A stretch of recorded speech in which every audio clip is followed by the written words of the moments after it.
Coisa boa, bem-vindos de volta. Bom demais ter vocês liderando a nossa adoração, não é verdade? Que bom que a vida está começando a parecer aquela vidinha que a gente tinha antes, né? Só que eu e você vamos ser diferentes. Porque esse tempo de pandemia, Deus fez alguma coisa na sua vida. Talvez você tenha passado por dor, sofrimento. Talvez você tenha passado por ansiedade, por problemas da alma. Eu não sei o que aconteceu com você, mas eu sei que eu estou saindo dessa pandemia diferente. Quando nós pensamos no tema do aniversário da igreja, amor é movimento, nós pensávamos numa igreja viva que, como o pastor Edmilson falou, vai lá no Beraba, vai nos cantos da cidade, uma igreja que se espalha durante a semana. Os 4 movimentos, você já decorou? Nós estamos com os símbolos aqui. O pessoal da decoração fez um trabalho incrível. O primeiro movimento qual é? É para dentro. Lembra disso? Descobrindo a realidade de quem eu sou e atraindo pessoas para Jesus. Foi isso que nós falamos. Aí o segundo movimento é para cima. Nós nos relacionamos com o Deus da palavra e com a palavra de Deus. E com isso a nossa fé é fundamentada, ela é fortalecida. Amor é movimento para o lado. O dia de hoje nós vamos conversar sobre isso, celebrando 62 anos de existência dessa igreja, relacionando-nos com empatia, relacionando-nos com o sentimento de pertencimento. Nós somos corpo. Domingo que vem, nós vamos conversar sobre aquele último símbolo ali. Amor é movimento para fora. Nós amamos as pessoas como Cristo amou e servimos as pessoas. Isso é como uma espiral. Você consegue imaginar uma espiral ascendente e esses 4 movimentos acontecem simultaneamente e com isso o plano de Deus, o propósito de Deus é realizado. Eu vou pedir para você abrir sua Bíblia ou se conectar lá em João 17. Se você entrar no aplicativo da igreja, você tem acesso a um esboço dessa mensagem também. Jesus, um pouco antes de ir, ele ora pelos discípulos. Ele sabia o que estava por vir. Os discípulos estavam acostumados a conviver com Jesus, a se relacionar com Jesus físico. E a partir do momento da sua morte, ressurreição e ascensão, eles teriam que começar a relacionar-se com ele de uma forma diferente, por meio do Espírito Santo. E Jesus sabia as lutas que eles teriam, por causa dessas mudanças na vida. Você experimentou mudanças e quebra de paradigmas durante esse tempo de pandemia? Jesus sabe as nossas lutas para nos acostumar com coisas diferentes. E é nesse momento que ele ora pelos discípulos. Amor é movimento para o lado, porque quando nós começamos a nos relacionar como corpo de Cristo, como discípulos de Jesus, nós descobrimos que o outro é diferente, né? Você faz parte de um pequeno grupo, você sabe disso. Tem um que sempre chega atrasado, tem um que sempre chega bem antes da hora. Não é assim? Tem um que fala muito, um que fala pouco. Um que ora muito, um que ora pouco. Um que está sempre convidando gente, um que nunca convidou ninguém. Já reparou isso? Nós somos diferentes, graças a Deus. Preparando essa mensagem, eu li uma afirmação de um comentarista que eu queria compartilhar com você.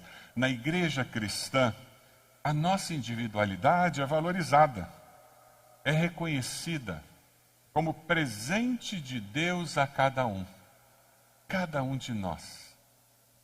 E Deus nos conhece como indivíduos. Você poderia escrever uma paráfrase em João 17. Presta atenção na paráfrase.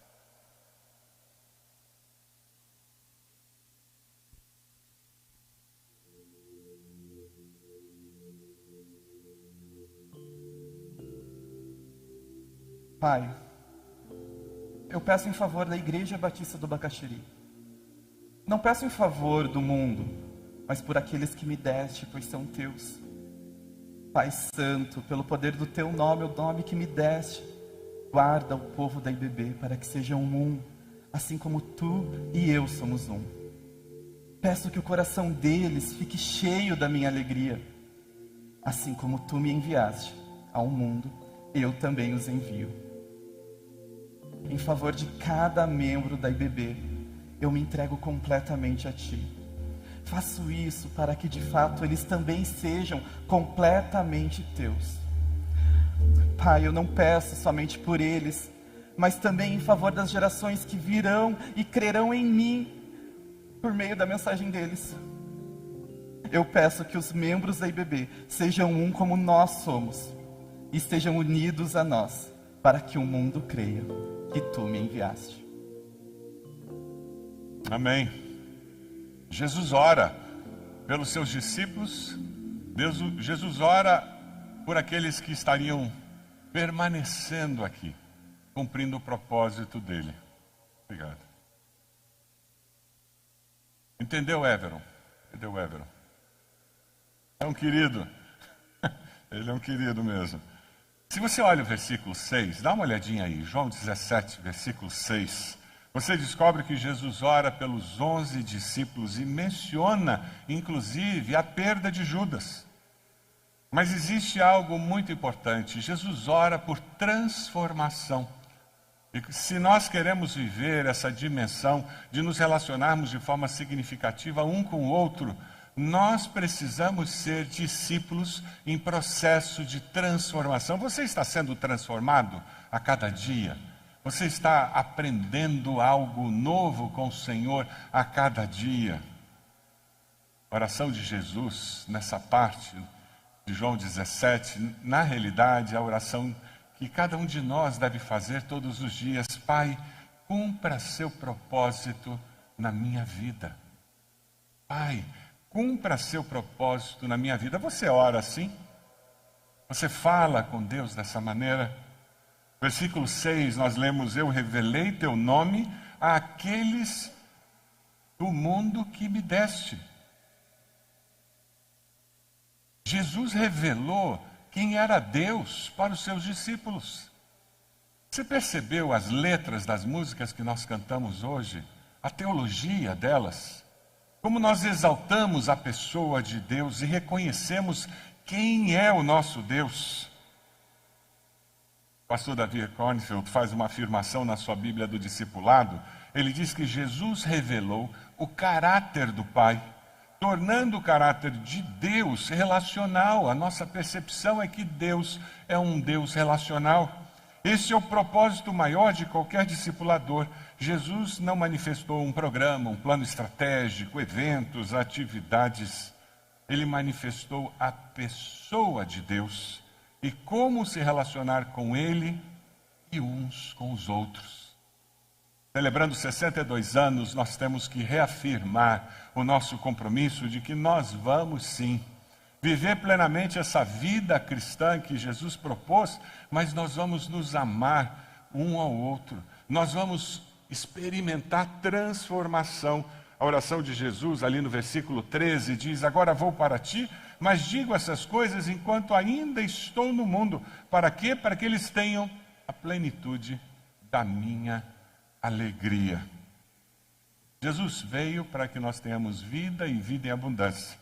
Para que você experimente vida e abundância, você precisa ser um discípulo em transformação, experimentando esse poder de Deus transformando a sua vida a cada dia. Sabe qual é uma outra maneira de nós falarmos isso? Se você ler os versículos 15 a 19, você vai encontrar o porquê nós estamos falando de transformação. Não rogo que os tires do mundo, mas que os protejas do maligno. Eles não são do mundo, como eu também não sou. Santifica-os na verdade, a tua palavra é a verdade. Em favor deles eu me santifico, para que também eles sejam santificados pela verdade. Um discípulo em transformação é um discípulo que está em processo de santificação. Eu estou me separando para os valores de Deus. Eu estou abandonando os deuses desse século, os deuses desse mundo, os valores dessa sociedade onde eu estou inserido, porque eu tenho um projeto maior de vida. O meu projeto de vida é ter um coração leal ao Senhor. Você está em processo de santificação. Sabe o que acontece? Quando nós não estamos envolvidos nesse processo de santificação, fica mais complicado conviver com os irmãos. Fica mais complicado conviver com o povo lá em casa. Porque o ser humano é egoísta e nós temos a tendência de sempre achar que nós temos certeza e nós sabemos o que estamos fazendo. E mais, o pecado que habita em nós nos garante que o outro está errado. Você já viu discussão de casal? Os dois sempre têm razão. A questão é como eles vão chegar a um consenso. Esse é o desafio que nós temos no relacionamento familiar. Mas sabe quando nós vivemos como discípulos de Jesus e nós atendemos essa oração de Jesus, deixamos que Deus nos transforme, o que a gente começa a descobrir que amor é movimento para o lado, para santificação, para viver de bem com a vida, para viver unidade na diversidade. Se você tem mais de um filho, você vai entender o que eu estou dizendo. Filhos do mesmo pai, da mesma mãe, criados na mesma casa, comeram a mesma comida. Alguns foram até para a mesma escola. Alguns tiveram até os mesmos professores, mas não são iguais. Não é verdade? E você diz, mas de onde veio, de que saco que veio essa farinha? Porque está diferente essa farinha.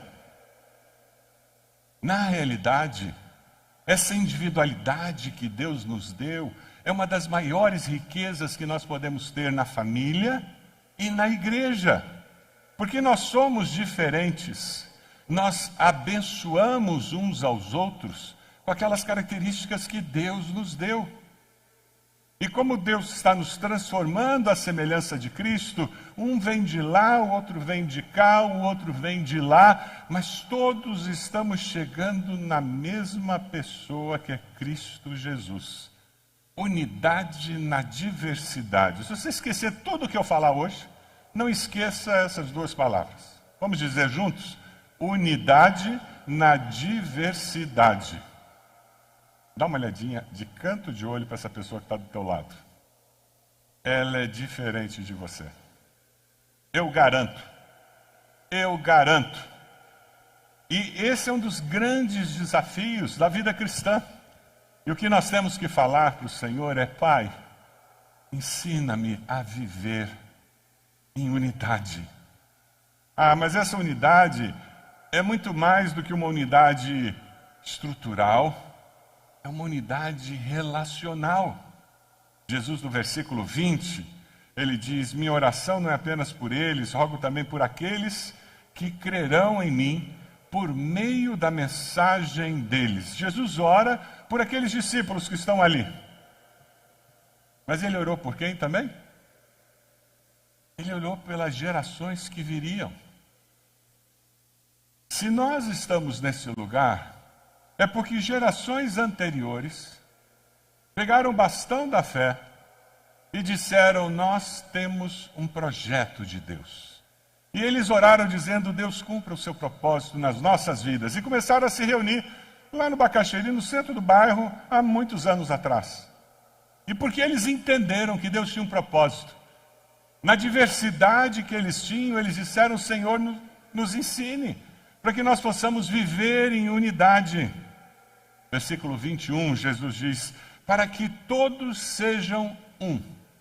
Como tu estás em mim, eu em ti, que eles também estejam em nós, para que o mundo creia que tu me enviaste. A obra de Jesus na minha vida me capacita para amar até quem não é amável. Me capacita para amar aquela pessoa que eu tenho uma afinidade incrível com ela. Me capacita para servir com pessoas que pensam diferente, que agem diferente. Mas quando nós temos o mesmo propósito, nós prosseguimos para o alvo, para o prêmio da soberana vocação, que é quem? Jesus. Versículo 22, 23, dê uma olhadinha aí.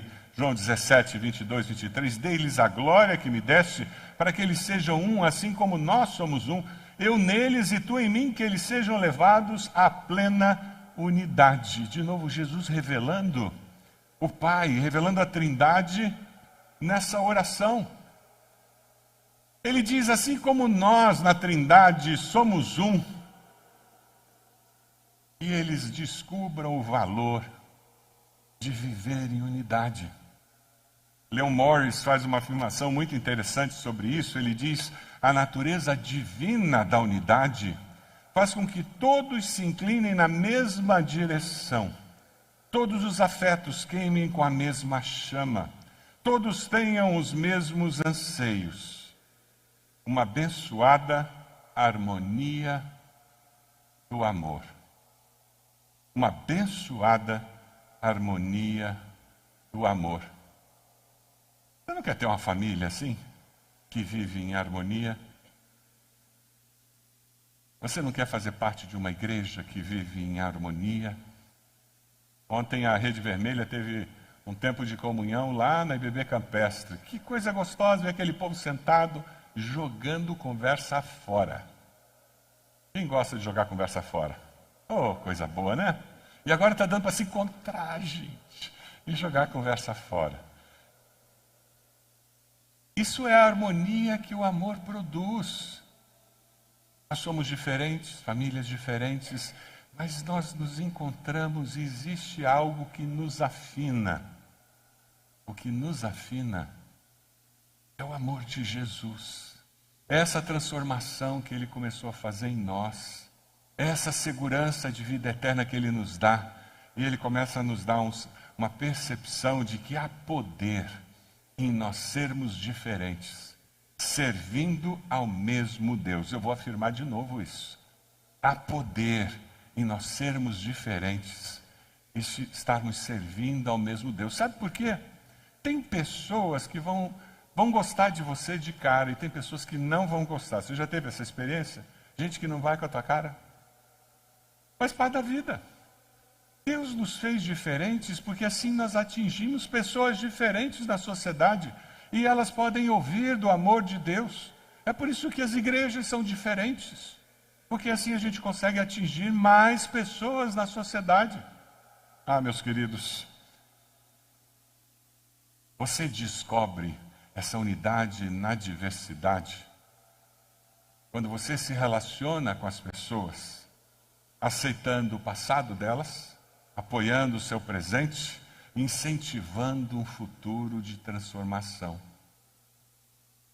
Se você tem um relacionamento onde a pessoa não aceita o seu passado, não apoia você no presente e não incentiva o seu futuro, cuidado, porque esse relacionamento é doentio. Um relacionamento saudável conhece a nossa história. E aquela pessoa vê aquela história e diz, mas eu creio num Deus. Escreve uma nova história, amém? E é por isso que nós estamos aqui. Num relacionamento saudável, onde existe unidade na diversidade. Nós conhecemos as histórias um do outro. E nós estamos nos incentivando, nos estimulando a quê? A experimentar essa transformação e a viver plenamente aquela vida abundante que Jesus prometeu. Sabe o que acontece? Quando nós nos relacionamos dessa maneira, as pessoas que não conhecem a Cristo olham e dizem, vocês são diferentes. Discípulo de Jesus não precisa ser estranho, ele tem que ser diferente. Ser diferente é diferente de ser estranho. Nós não precisamos ter idiosincrasias esquisitas. Mas sabe, na hora que a gente aprende o valor da diversidade no corpo e aprende o valor de nos amarmos uns aos outros e nos estimularmos às boas obras, as pessoas ao redor olham e dizem, que coisa incrível. Eu tenho certeza que você já teve essa experiência de alguém chegar no seu pequeno grupo e o primeiro comentário que essa pessoa faz é, nossa, vocês têm um ambiente de amor tão gostoso aqui. Já teve essa experiência no seu pequeno grupo? Como é gostoso encontrar pessoas que, de uma maneira tranquila, se relacionam, deixando fluir quem elas são como criaturas de Deus e deixando Deus moldar o que elas podem vir a ser como filhos de Deus. Lá no versículo 21 de João 17, Jesus diz, para que o mundo creia que tu me enviaste, dei-lhes a glória que me deste, para que o mundo saiba que tu me enviaste e os amaste como igualmente me amaste. Pai, eu oro para que o mundo creia. Pai, que pessoas creiam em Ti, porque nós amamos uns aos outros. Você gostaria que seus filhos conhecesse ao Senhor, não coma o pastor como prato principal no almoço de domingo. Não fale mal da liderança da igreja. Quem faz isso na presença dos filhos, na realidade está dizendo para os filhos: não participe da nossa igreja. Fuja de lá o mais cedo que você puder. Conte as bênçãos que Deus tem acrescentado à sua vida. Fale das bênçãos que você tem recebido dos seus líderes espirituais. Relate o que Deus está fazendo com você e com isso você incentivará seus filhos a se envolverem. Permita que eles vejam você servindo ao Senhor e fazendo isso com alegria. Meus colegas no trabalho, eles não precisam ouvir da sua boca sobre um pastor que adulterou, sobre um membro de igreja que se encrencou com outro. Não edifica, não abençoa. Eles precisam ouvir da sua boca sobre os milagres que Deus tem feito. Porque nesse mundo em que nós vivemos, existem muitas coisas que desagradam a Deus, mesmo no corpo de Cristo. Mas quando nós focamos naquilo que agrada a Deus e buscamos nos unir para que o amor de Cristo prevaleça, sabe o que vai acontecer? Essas coisas erradas começam a sumir, começam a ser apagadas, pessoas começam a se arrepender, começam a buscar solução. Pai, que pessoas creiam em Ti, porque nós amamos uns aos outros. Você ora desse jeito?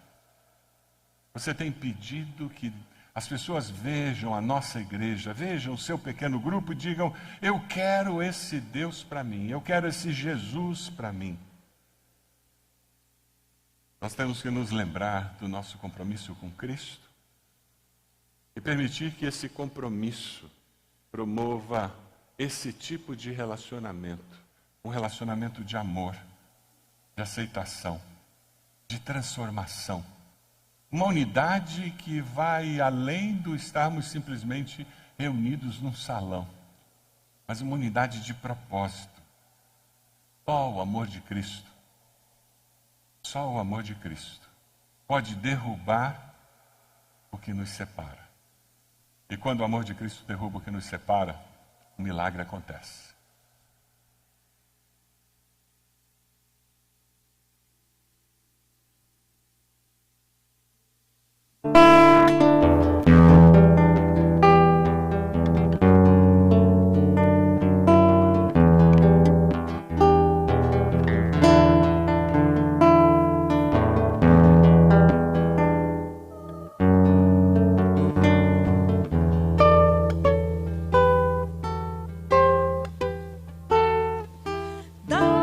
Multidão dos que creram, era só o coração e a alma, uma somente, uma semente. Somente uma esperança brotando dentro da gente. Nosso era o pão cada dia, nosso era o vinho, santa folia. O que se parte, reparte a própria vida.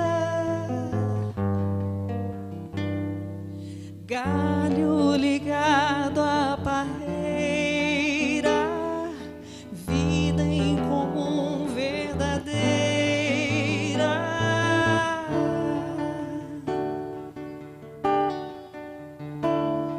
Sempre grande poder, curas, milagres de Deus.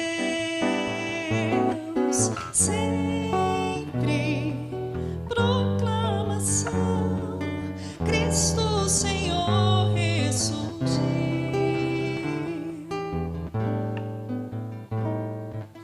Da multidão dos que creram, era só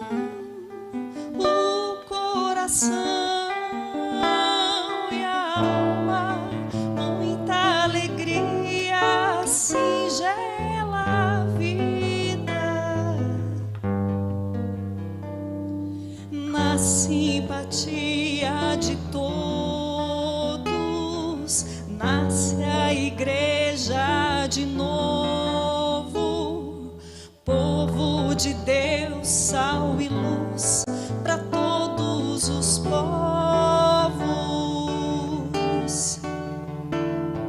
Sempre grande poder, curas, milagres de Deus, sempre proclamação, Cristo Senhor ressurgiu.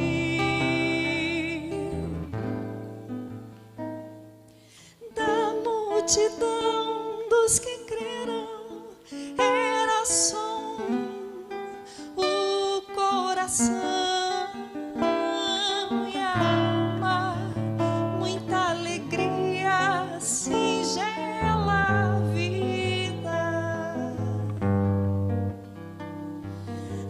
Simpatia de todos, nasce a igreja de novo, povo de Deus, sal e luz para todos os povos. Da multidão dos que creram, era só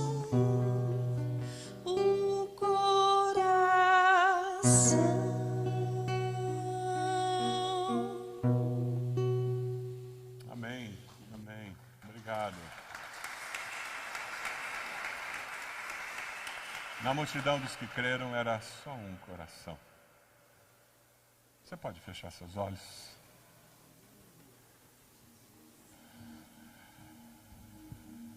Eu queria desafiar você nessa manhã, assumir um compromisso com o Senhor de que você vai buscar viver em unidade com os irmãos e irmãs em Cristo.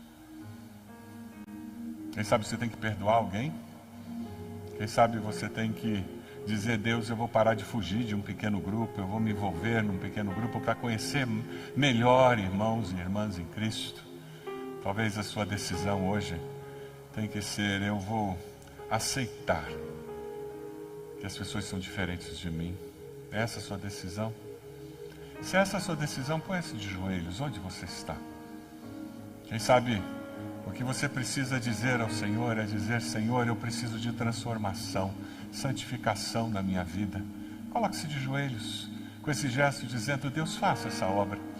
Eu quero ser mais semelhante, mais parecido com Jesus. Jesus orou por você, porque assim como aqueles discípulos, eu e você precisaríamos dessa oração. Coloque-se de joelhos e diga: eu recebo. Eu te agradeço, Jesus, porque o Senhor orou por mim, para que eu fosse transformado, para que eu fosse santificado. Quem sabe tem alguém com quem você convive que não ama, não teme ao Senhor, não descobriu o amor de Deus. E você agora está lembrando que você tem feito comentários que criam barreiras no coração daquela pessoa, e você vai pedir perdão a Deus. E você vai começar a falar com aquela pessoa sobre bênçãos de Deus, sobre evidências do poder de Deus na sua vida. Se Deus está falando com você para assumir esse compromisso, coloque-se de joelhos, junto com todos os outros que já estão de joelhos, e diga: a Deus, eu preciso da tua bênção, eu preciso da tua graça na minha vida. Da multidão dos que creram, era só um coração. Essa é a minha oração como seu pastor. Que nós, como igreja, tenhamos um só coração. Deus amado, nós oramos e dizemos: queremos sim, Senhor, ser transformados pelo teu poder que habita em nós, o teu Espírito Santo. Queremos sim, Senhor, aprender a viver em unidade, respeitando a diversidade.